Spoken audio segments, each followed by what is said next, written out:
Bienvenidos amigos de Perú 21. Continuamos aquí en nuestras transmisiones vía Perú 21 TV. Ahora nos vamos a conectar con Walter Gutiérrez, ex defensor del pueblo y abogado. Doctor Gutiérrez, ¿cómo está? ¿Qué tal, Oscar? ¿Cómo estás? Encantado de saludarlo. No, muchísimas gracias a usted. Un gusto verlo ahora ya fuera de la defensoría y como abogado. ¿Cómo están sus días? ¿A qué se está dedicando? Bueno, primero ordenando mis cosas, retomando algunos proyectos, ya de civil y en la vida privada, pero preocupado por lo que viene pasando en el país, desde luego.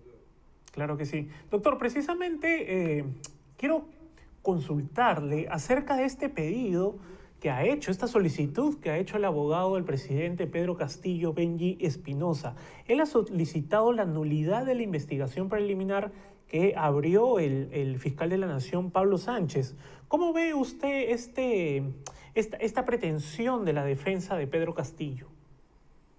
Bueno, en realidad ellos sostienen que el fiscal de la Nación ha violado la Constitución y argumentan para eso que el presidente está protegido bajo una inmunidad total, es lo que se denomina irresponsabilidad absoluta del presidente de la República. Segundo, sostienen que el artículo 117 de la Constitución no habla de investigación, o mejor dicho, señalan que al prohibirse la acusación, ningún tipo de acto jurisdiccional o procesal puede perturbar la funciones de presidente de la República. Y por último, me parece que el argumento que utilizan es que el principio de legalidad, esto es que como no hay una norma que expresamente autorice al fiscal para que pueda investigar al presidente, entonces no está admitido esto. Los tres argumentos son argumentos falaces, son argumentos aparentemente válidos, pero no lo son en realidad. Primero, porque en el derecho constitucional no hay nada absoluto. Todo está sujeto a control, todo tiene limitaciones. No es cierto que la irresponsabilidad del presidente sea absoluta, Uh -huh. sino más bien es una irresponsabilidad relativa. Es cierto que está sobreprotegido, está blindado, tiene una inmunidad muy fuerte, pero el propósito de esa inmunidad es que pueda gobernar, que pueda dedicarse a los actos de gobierno, no que pueda delinquir, no es una patente de corso para que pueda delinquir, de Claro. manera que no puede interpretarse solamente una parte de la Constitución. En segundo lugar, el propio Tribunal Constitucional ha dicho que no pueden hacerse interpretaciones aisladas, interpretaciones insulares, que solo miren u observen una parte o alguna norma en la Constitución y cancelen el resto. La interpretación correcta de la Constitución es que se compaginen todas las normas constitucionales. En ese sentido, ¿cómo es posible que se pretenda una interpretación que diga que el presidente no puede ser investigado y cancele la principal de las funciones del fiscal de la nación? ¿Cuál es la principal función? La de perseguir el delito. En otras palabras, no puedo pretender leer la Constitución con un solo ojo. Es decir, al presidente no se le toca y lo dejo al fiscal de la nación completamente en una situación de inanición, de inacción. Claro. Esto es totalmente equivocado. Y en segundo lugar, y en tercer lugar, en relación al principio de legalidad, dicen que no hay una norma que habilite al fiscal de una manera taxativa, de una manera expresa. Esto también es falso. Creo que olvidan que el Perú ha firmado la Convención de las Naciones Unidas del combate contra la corrupción, que en el artículo 30 señala que los gobiernos están obligados a compaginar los privilegios, las prerrogativas de los altos funcionarios con el combate a la corrupción y, de ser el caso, dice literalmente, deben ser investigados, juzgados y condenados incluso. Y este artículo, el artículo 30 de la Convención, forma parte del ordenamiento jurídico peruano, forma parte del bloque de constitucionalidad y por lo tanto es una norma. Así que me parece que los argumentos que plantea la defensa son argumentos débiles y que desafortunadamente para sus propósitos van a ser desestimados. Ujú. Doctor Gutiérrez, uno de los argumentos del doctor Benji Espinosa, la defensa de Pedro Castillo, es que Pablo Sánchez, cuando fue fiscal de la Nación, él no aceptó investigar al expresidente Alejandro Toledo. Y entonces el abogado se pregunta, entonces, ¿por qué ahora Pablo Sánchez cambió de opinión? ¿Acaso es por la presión mediática? ¿Ha sido eso, doctor Gutiérrez, por lo que Pablo Sánchez decidió abrir esta investigación a Pedro Castillo? Bueno, yo no puedo responder cuáles son las razones internas, yo le puedo decir cuáles son las razones jurídicas. Esa imputación o ese señalamiento lo tendrá que responder el propio fiscal Pablo Sánchez. Pero yo quisiera decirle, aquí hay otra falacia en ese argumento. Las falacias son argumentos aparentemente válidos, pero que en realidad no tienen nada de validez. Eso es lo que se llama falacia jurídica. Entonces quiere decir algo así como que como nunca se ha hecho esto, ¿por qué se hace ahora?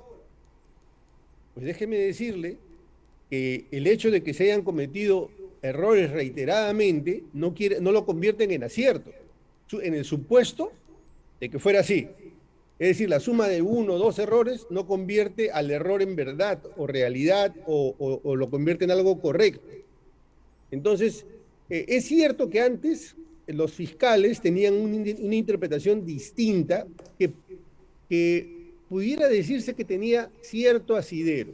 ¿Y por qué tenía cierto asidero? Porque cuando se aprueba la Constitución del 93, estaba vigente el Código de Procedimientos Penales. Y en el Código de Procedimientos Penales, quien investigaba era el juez.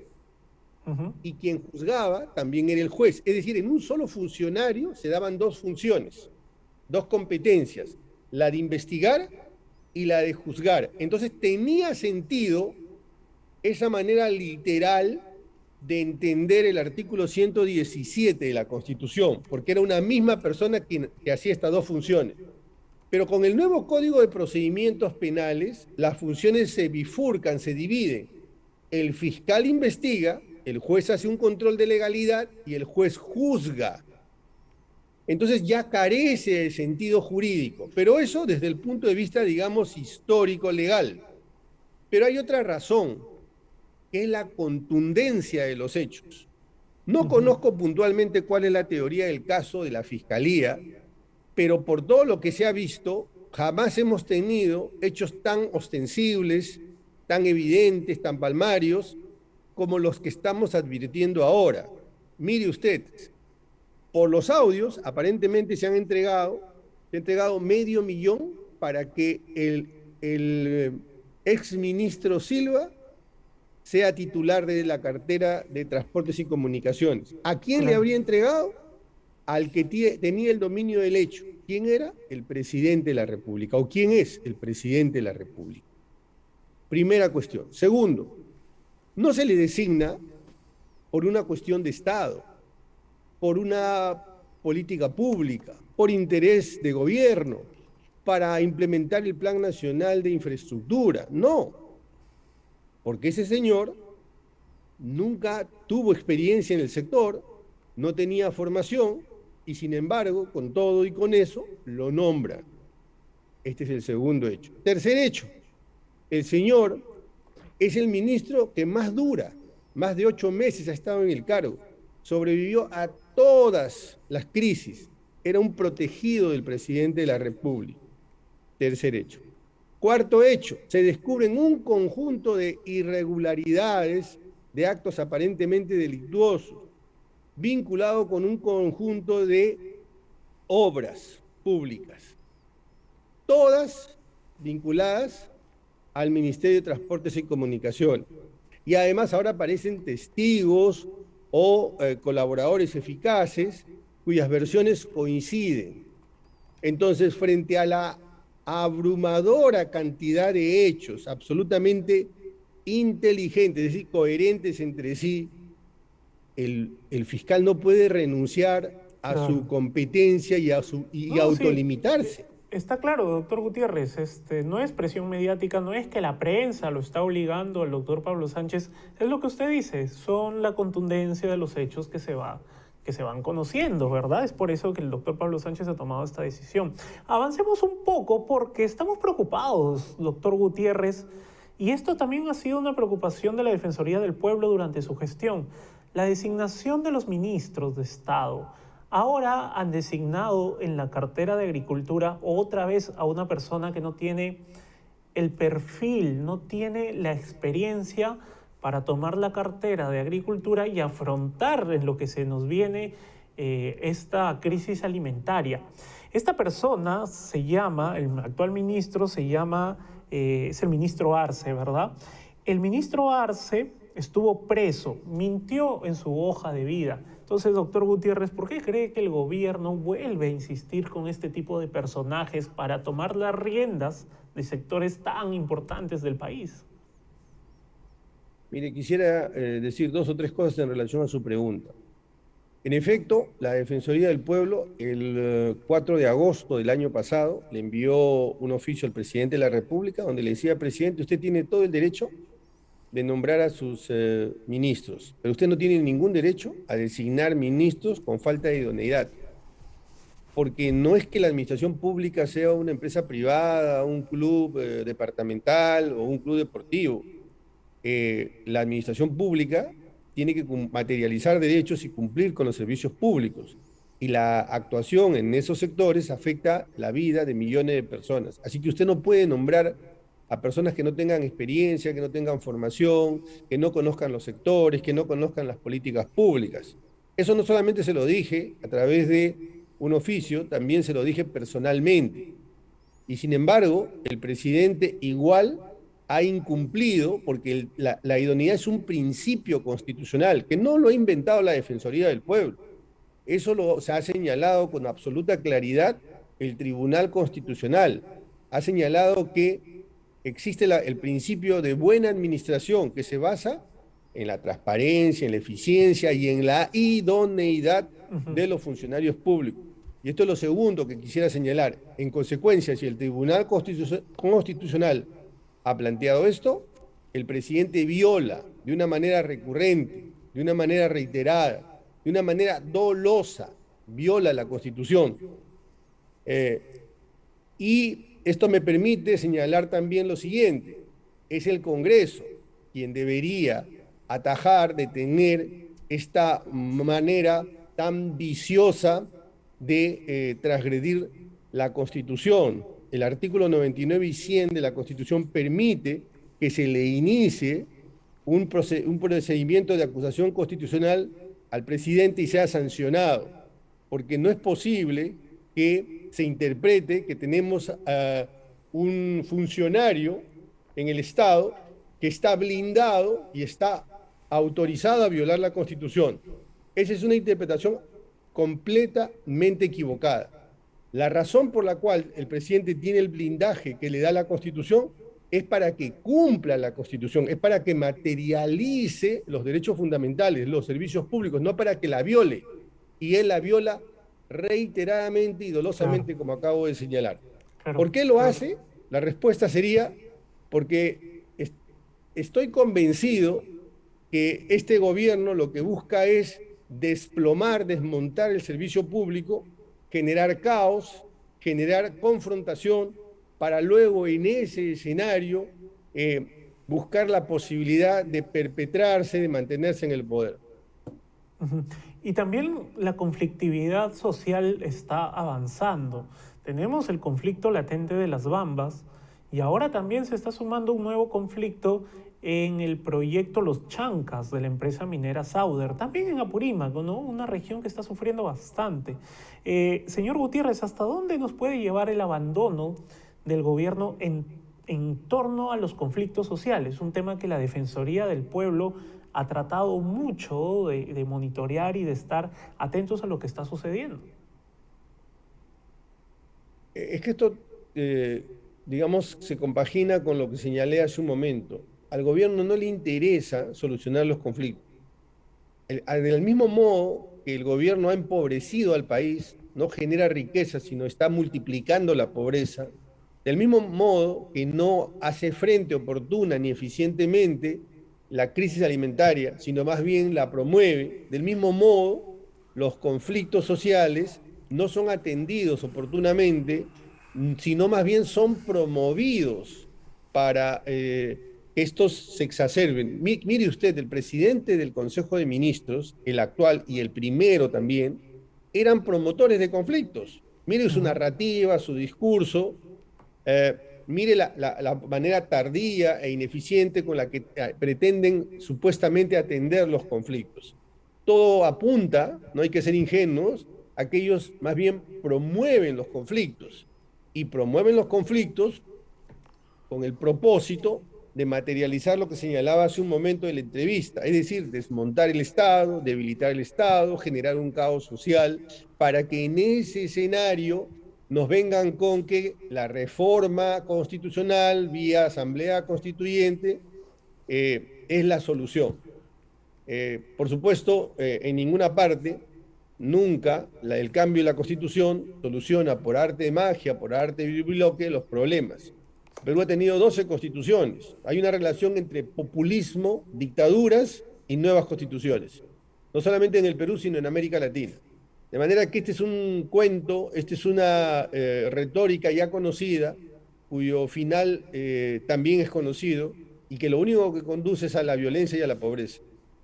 Claro, claro que sí. Ya para concluir, señor Gutiérrez, los consejos de ministros descentralizados es un tema que hemos tocado en Perú 21 y gracias a exministros también, expremiers, personas que trabajaban en la PCM, hicimos hace unas semanas una aproximación de gastos que según los especialistas, después de publicado esto, no está tan lejos de la realidad. Aproximadamente entre 1.200.000 y 1.600.000 soles por cada Consejo de Ministros descentralizado. El problema no es el Consejo de Ministros en sí, el problema es que se usan estos Consejos de Ministros para hacer una especie o una suerte de mítines, ¿no? Mítines de campaña en donde el premier sale a defender al presidente, sale a defender a los sobrinos del presidente, otro ministro por allí sale a atacar al Congreso, etc. ¿Qué es lo que se le puede exigir al gobierno en torno o alrededor de estos consejos de ministros descentralizados que ya se les ha hecho costumbre? Miren, estos no son actos de gobierno, no son actos, no son propiamente consejos de ministros. Estos son actos claramente políticos. Son actos, y digo que son actos políticos porque además se dan en la antesala de la elección de gobiernos locales y gobiernos regionales. Es el uso de recursos con propósitos políticos. Es el uso de recursos con el propósito de propaganda política. Es la instrumentalización del Ejecutivo y de los recursos del Ejecutivo, los recursos del Estado para hacer política. Porque solamente se utilizan para 3 propósitos, pero todos enderezados finalmente a lo mismo. Primero, promover a sus propios candidatos. Segundo, promover la Asamblea Constituyente. Y tercero, instalar ciertos conceptos, ciertas narrativas de carácter político. No hay ninguna decisión de gobierno. No hay nada que tenga que ver con temas propiamente de infraestructura o que tengan que ver con servicios públicos o que tengan que ver con políticas públicas. No hay absolutamente nada. Mire usted, ya tenemos varias semanas con estos llamados consejos descentralizados y le aseguro que dentro de unos meses no vamos a tener absolutamente ningún resultado. Son actos puramente ineficientes, son actos puramente políticos. Claro que sí. Bien, doctor Gutiérrez, muchísimas gracias por su tiempo. Encantado. Bien, fue Walter Gutiérrez, ex defensor del pueblo, quien estuvo aquí en Perú 21 TV. Si usted quiere ver esta entrevista, por supuesto que lo puede hacer en la página web de Perú 21, www.peru21.pe, y por supuesto también este jueves 2 de junio, ya estamos junio, qué rápido se pasa el año, en nuestra edición impresa. Mi nombre es Oscar Quispe, nosotros nos despedimos, más adelante volvemos, permiso.